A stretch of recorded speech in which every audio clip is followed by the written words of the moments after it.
Welcome to YOUCANIC. Today here in YOUCANIC we have a 2014 Volkswagen Tiguan with the TSI motor. It's a 2.0 turbo. So we're going to go over how you would replace your mass airflow sensor. The mass airflow sensor is located right here. We've got our air cleaner box right here with the air filter, and then we have our mass airflow sensor.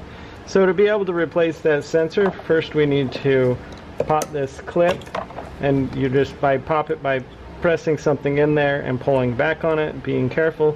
Over time these do get brittle and will break, and if this tab breaks, then you have to get like a pick tool inside there to get it to come undone.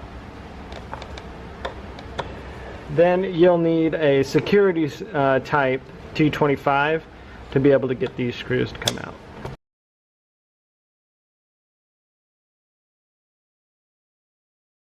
And then we've removed our mass airflow sensor to be able to replace it with the new one if your code is reading that the mass airflow sensor has gone bad, or for other reasons. You also, before you replace this, you may want to check to make sure you have no leaks between these connections, because that can be causing your mass airflow sensor to kick off the wrong readings.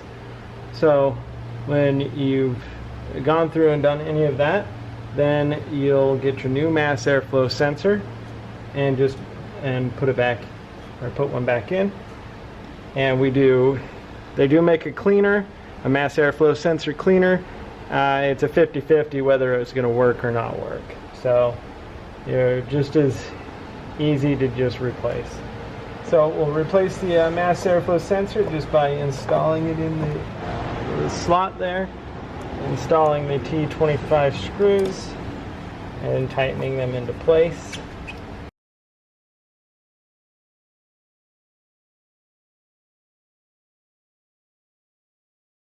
And with those tight, then we make sure that we reattach the connector, press until it clicks, and be able to see how it goes. Now if the light comes back on, you're going to want to be looking for some other issues. If you replace the mass airflow sensor, you're going to be looking for an air leak somewhere, or a vacuum leak. Thanks for watching YOUCANIC, where you can be the mechanic.